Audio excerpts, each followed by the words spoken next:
Picture a young man in Birmingham, 1911, orphaned, alone, the red brick Edgbaston waterworks looming over his childhood home like some industrial monument to a world that didn't give a damn. Then he opened a book, not just any book, a book on Finnish grammar, and something cracks open inside him. J.R.R. Tolkien would later describe the experience like discovering a complete wine cellar filled with bottles of an amazing wine of a kind and flavour never tasted before. It quite intoxicated him. His words, not mine. What followed was a lifetime obsession, not with fantasy but with language, with the cold, hard beauty of Old Norse runes and the strange, vowel-rich melodies of Finnish verse. The Hobbit, the rings, the dragons, those came later. First came the words, and the words came from the north. Here's the thing most people get wrong about Tolkien.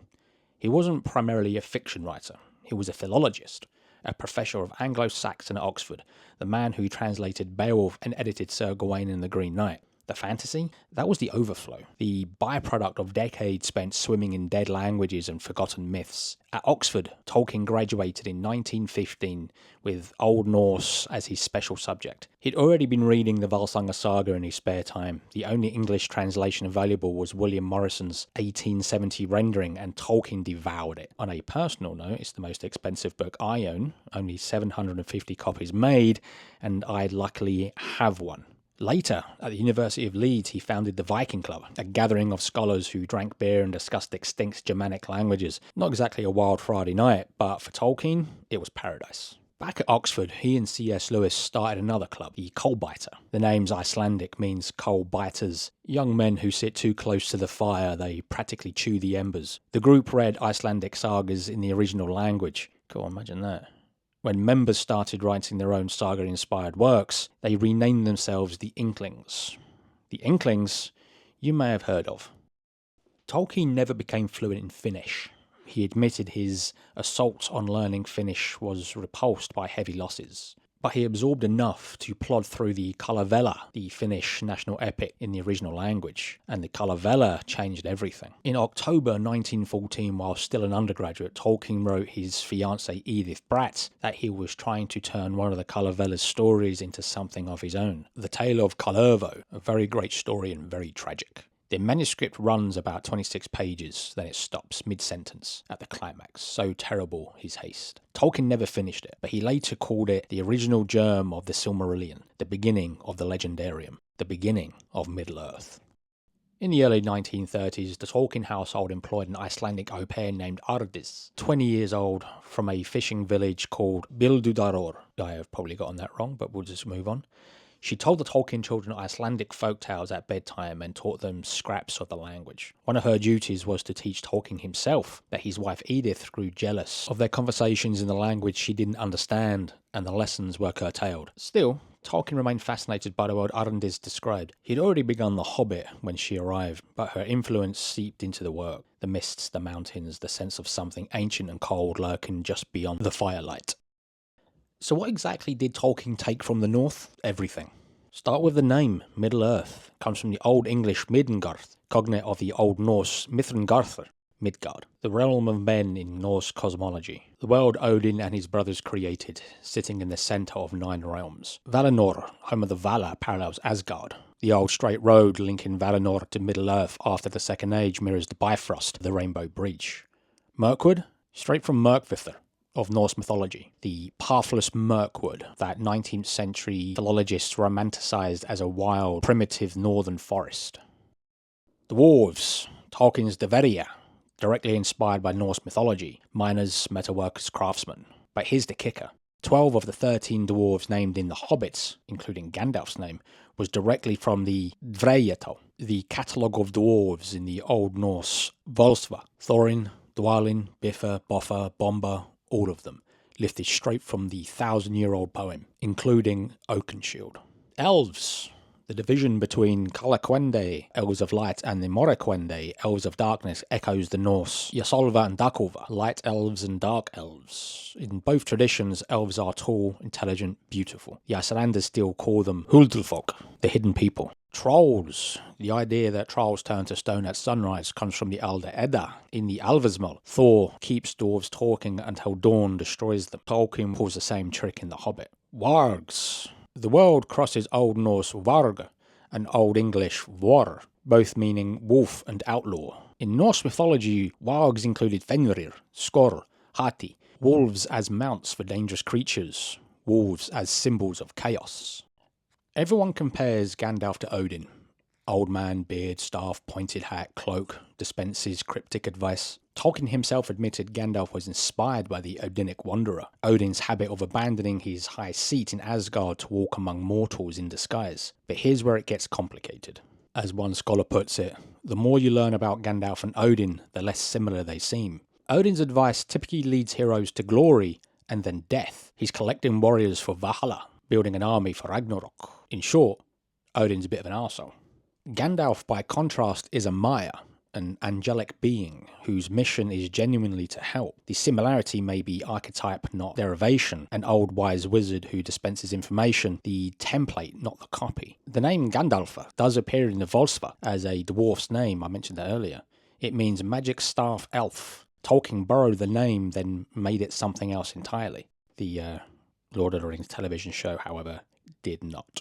The One Ring draws from Anvaranot, the cursed ring of Norse mythology. The Valsanga saga, a dwarf named Anvari crafts a golden ring enchanted to multiply treasure. When Loki, of course it's Loki, forces him to surrender it, Anvari curses the ring, great wealth but also devastation. The ring passes through owners via murder. Loki gives it to the dwarven king Hildmar. Hildmar's son Fafnir kills the father for it and transforms into a dragon to guard the hoard. The hero Sigurd kills Fafnir to take the ring, only to be killed himself. Sound familiar? It's important to understand as well at this point that Loki doesn't just steal the ring from Anvari. He and Odin and someone else whose name I can't remember now are tasked to fill a otter skin sack with gold until you can't see any of the actual skin itself because Loki killed the otter, who was the Dwarven King's son, Fafnir's brother. So shit gets kind of real. It's always Loki's fault. Tolkien explored this story in his own Legend of Sigurd and Gudrun, the One Ring's ownership, history, Sauron, Isildur, Gollum, Bilbo, Frodo follow the same bloody pattern. Even My Precious might have Norse roots. Odin's Ungdripnir had a kenning, precious sweat. In the Valsanga saga, Sigurd brings his father's broken sword Gram to be reforged. In The Lord of the Rings, the elves reforged Narsil, the sword of Gondor's kings, as Anduril for Aragorn. The naming of the swords throughout Middle-earth reflects Norse tradition. Swords have histories, and swords have souls. The Kalevala is an epic sung into being. Its verses were chanted by folk singers in trochaic meter. Within its stories, knowledge of songs equal power. Wizards duel through singing contests. Vamanionen defeats Jokahanen by singing him into a bog. Tolkien absorbs this completely. In the Silmarillion, Finrod Felagund duels Sauron through songs of power. A battle fought through verse. Middle-earth's creation story, the Enelundel, sorry if I pronounced that wrong, tells how the world was made through the magic of the Ainur. Luthien sings Morgoth to sleep. In a mythic world, music is power. Tolkien's first love was language. After discovering Finnish, he Finishized his Elvish language Quenya. Quenya follows with the same melodic, vowel-rich sounds as Finnish. Both languages rarely begin words with consonant clusters. Certain hard consonants B, D, G are nearly absent from Quenya, giving it a soft, lyrical quality. Both rely on case endings rather than propositions. Finnish talosa in a house mirrors Quenya koasa. The Dwarven language Kosdul was based on the Old Norse runes. The Angathas, dwarf runes, drew directly from Viking runic systems. Tolkien didn't just borrow stories, he borrowed the bones of language itself. Tolkien identified a quality he called northern courage in Norse mythology. The gods, knowing they would die at Ragnarok, yet going to fight anyway. This theme pervades The Lord of the Rings. The Fellowship marches towards Mordor knowing the odds are impossible. Frodo carries the ring knowing it will likely destroy him. Gandalf falls fighting the Balrog. Theoden rides to certain death at the Pelennor Fields. Hope against hope, courage in the face of doom. Tolkien found this in Beowulf, in the Battle of Maldon, in the Eddas, and he made it a moral backbone of Middle-earth. Tolkien discovered the Kalevala during his final year at King Edward's school. His father had died when he was young, his mother passed away when he was 12. He'd been an orphan for years when he encountered the story of the Kalevala. The hapless orphan hero cursed by fate, doomed to tragedy. The tale's themes of loss, fate, and tragedy resonated. The scholar Vilhelm Fleger identifies the most Finnish aspects of Tolkien's writings as its mood. There is a strain of deep tragedy and pessimism that runs through Tolkien's work. Even The Hobbit, and certainly The Lord of the Rings, the story of Kullervo, and by extension The Children of Hurin, is without a doubt the darkest story he ever wrote. It is our first experience of that darkness. The darkness came from the north, but it also came from Birmingham, from loss, from the red brick waterworks and the empty house. Tolkien lamented that England never had a true national mythology. The old Celtic stories and the Arthurian legends had been muddled by time and the Norman conquest. England's ancient myths were wiped out by 1066. The Kalevala showed him another way. Elias Ludnoroth walked around Karelia, writing down poems people sang, forging fragmented folklore into national treasure. Tolkien consciously emulated this. The Silmarillion was written in high mythic register, framed as elder days, lore preserved by elves. The Lord of the Rings uses the Red Book of Westmarch. Tolkien presented himself as merely the translator of an ancient manuscript. One scholar noted that Tolkien and his son Christopher, in editing and compiling the Legendarium, could together be seen as England's Lonrot. Now, why don't you wander down the page as I have discovered 3 more dwarvish names, the names that hold a certain power. They are like, comment and subscribe. You have to hit them hard to please the old gods, and beware, old One Eye is watching.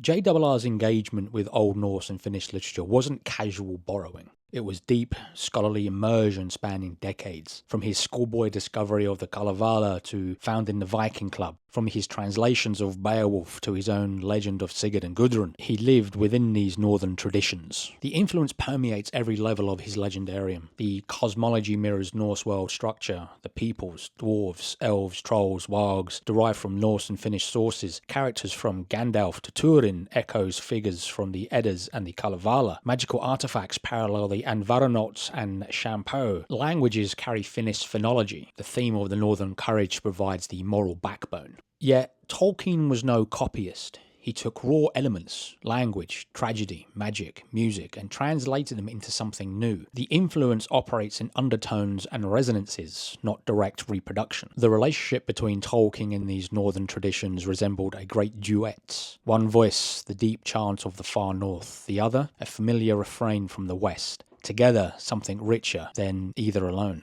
Middle-earth began in Finland and Scandinavia. It passed through the mind of an Oxford philologist, and it emerged as a mythology that continues to enrich readers worldwide. A fitting tribute to the ancient songs that first intoxicated the young scholar with their amazing wine of a kind and flavour never tasted before.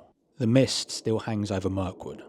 The runes still gleam on the dwarven doors, and somewhere in the cinders of a long-dead hearth, the coalbiter are still reading.